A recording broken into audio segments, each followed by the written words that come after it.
ಇಂದಿನ ಕಾಲದಲ್ಲಿ ತಮ್ಮ ಸ್ವಂತದವರಿಗೆ ಸಹಾಯ ಮಾಡಲು ಹಿಂದು ಮುಂದೆ ನೋಡ್ತಾರೆ. ರಸ್ತೆ ಬದಿಗಳಲ್ಲಿ ಅಸಹಾಯಕವಾಗಿ ಜೀವನ ನಡೆಸೋ ನಿರ್ಗತಿಕರಿಗೆ ಸಹಾಯ ಮಾಡ್ತಾರಾ? ಖಂಡಿತವಾಗಿಯೂ ಇಲ್ಲ.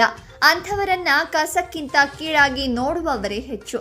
ಇಂಥ ಜನಗಳ ಮಧ್ಯೆ ಇಲ್ಲೊಂದು ದಂಪತಿ ನಿರ್ಗತಿಕ ವೃದ್ಧೆಯೊಬ್ಬರಿಗೆ ಧನ ಸಹಾಯ ಮಾಡಿದ್ದು ಮಾತ್ರವಲ್ಲದೆ ಆ ವೃದ್ಧೆಯ ಕಾಲಿಗೆ ಬಿದ್ದು ಆಶೀರ್ವಾದ ಪಡೆಯುವ ಮೂಲಕ ನಿಜವಾದ ಮಾನವೀಯತೆ ಇನ್ನೂ ಜೀವಂತವಾಗಿದೆ ಅನ್ನೋದನ್ನ ತೋರಿಸಿಕೊಟ್ಟಿದ್ದಾರೆ. ನಮ್ಮಲ್ಲಿ ದಯೆ ಮತ್ತು ಕರುಣೆ ತುಂಬಿದ್ರೆ ಮಾತ್ರ ನಾವು ನಿಜವಾಗಿಯೂ ಮನುಷ್ಯರು ಅಂತೆನಿಸಿಕೊಳ್ತೀವಿ. ಆದರೆ ಇಂದು ಜನರಲ್ಲಿ ಮಾನವೀಯ ಮೌಲ್ಯಗಳು ಸತ್ತು ಹೋಗಿದೆ ಅಂತಾನೆ ಹೇಳಬಹುದು. ತಮ್ಮ ಸ್ವಂತದವರಿಗೆ ₹1 ಕೊಡಲು ಹಿಂದೆ ಮುಂದೆ ನೋಡ್ತಾರೆ. ಹೆತ್ತ ತಂದೆ ತಾಯಿಯನ್ನೇ ವೃದ್ಧಾಶ್ರಮಕ್ಕೆ ಕಳಿಸುವವರು ಕೇವಲ ತಮ್ಮ ಸ್ವಾರ್ಥಕ್ಕಾಗಿ ಸಾಮಾಜಿಕ ಜಾಲತಾಣದಲ್ಲಿ ಫೇಮಸ್ ಆಗಬೇಕು ಅನ್ನೋ ಒಂದೇ ಕಾರಣಕ್ಕೆ ಕ್ಯಾಮೆರಾ ಮುಂದೆ ತೋರ್ಪಡಿಕೆಗಾಗಿ ಕೈಲಾಗದವರಿಗೆ ಸಹಾಯ ಮಾಡ್ತಾ ಆ ವಿಡಿಯೋ ತುಣುಕುಗಳನ್ನು ಸಾಮಾಜಿಕ ಜಾಲತಾಣಗಳಲ್ಲಿ ಹರಿಬಿಡ್ತಾರೆ. ಇಂಥ ಜನರ ಮಧ್ಯೆ ನಿಜವಾದ ಮಾನವೀಯತೆ ಅಂದರೆ ಏನು ಅನ್ನೋದನ್ನ ಈ ದಂಪತಿ ಕಲಿಸಿಕೊಟ್ಟಿದ್ದಾರೆ.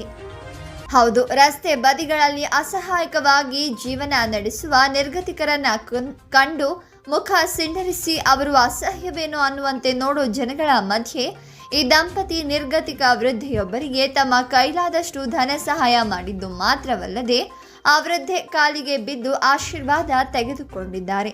ಈ ದಂಪತಿಯನ್ನ ನೋಡಿ ನಾವುಗಳು ಮಾನವೀಯ ಮೌಲ್ಯವನ್ನ ಕಲಿಯೋದು ತುಂಬಾನೇ ಇದೆ ಅಂತ ಇದ್ದಾರೆ ನೆಟ್ಟಿಗರು. ಬಾಲಿವುಡ್ ಕೊರಿಯೋಗ್ರಾಫರ್ ಹಾಗೂ ಡೈರೆಕ್ಟರ್ ರೆಮೋ ಡಿಸೋಜಾ ಈ ವಿಡಿಯೋವನ್ನು ತಮ್ಮ ಇನ್ಸ್ಟಾಗ್ರಾಮ್ ಖಾತೆಯಲ್ಲಿ ಹಂಚಿಕೊಂಡಿದ್ದು, ಆ ದಂಪತಿ ಯಾರೆಂದು ನನಗೆ ಗೊತ್ತಿಲ್ಲ, ಆದರೆ ಇವರ ಸದ್ಗುಣವನ್ನು ಕಂಡು ಈ ವಿಡಿಯೋವನ್ನು ಪೋಸ್ಟ್ ಮಾಡ್ತಾ ಇದ್ದೇನೆ ಅಂತ ಶೀರ್ಷಿಕೆಯನ್ನು ಬರೆದಿ ಅಂತ ತಿಳಿಸಿದ್ದಾರೆ. ವೈರಲ್ ವಿಡಿಯೋದಲ್ಲಿ ವೃದ್ಧೆಯೊಬ್ಬರು ರಸ್ತೆ ಬದಿಯಲ್ಲಿ ಕೈಲಾಗದ ಸ್ಥಿತಿಯಲ್ಲಿ ನಿಂತಿರ್ತಾರೆ.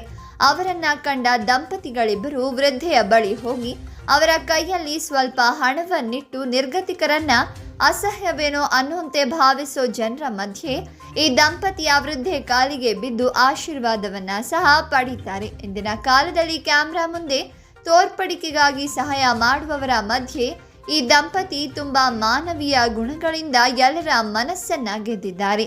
3 ದಿನಗಳ ಹಿಂದೆ ಹಂಚಿಕೊಳ್ಳಲಾದ ಈ ವಿಡಿಯೋ 11.7 ಮಿಲಿಯನ್ ವೀಕ್ಷಣೆಗಳನ್ನು ಹಾಗೂ 7 ಲಕ್ಷಕ್ಕೂ ಅಧಿಕ ಲೈಕ್ಸ್ಗಳನ್ನು ಪಡೆದುಕೊಂಡಿದೆ.